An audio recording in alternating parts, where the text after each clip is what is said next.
Dampak moratorium CPNS Provinsi Bali mulai mengalami krisis tenaga penghulu yang hanya berjumlah 15 orang dari 34 kantor urusan agama. Solusi sementara Kementerian Agama akan menambah penghulu yang berasal dari tenaga honorer.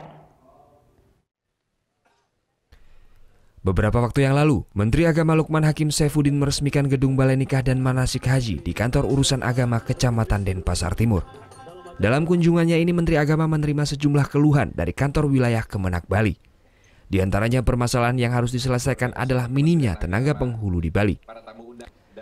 Dari 34 KUA Kanwil Kemenak Bali hanya memiliki 15 penghulu. Di kota Denpasar, rata-rata sejumlah pernikahan per KUA setiap bulannya mencapai 20 pasangan. Di bulan-bulan tertentu saat musim nikah, para penghulu kewalahan saat sebulan harus menikahkan sampai 35 pasangan. Menteri Agama menyatakan masalah ini timbul sebagai dampak moratorium penerimaan CPNS beberapa waktu lalu. Solusi sementara dalam mengatasi masalah ini adalah mengangkat pegawai honorer.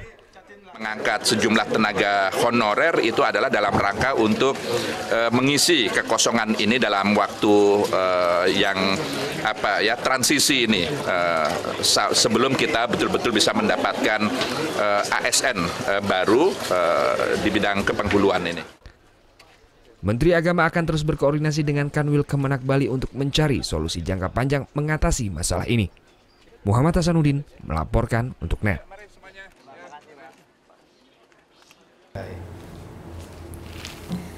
Udah selesai kan nontonnya? Nah, jadi jangan lupa buat like, komen, dan subscribe ya.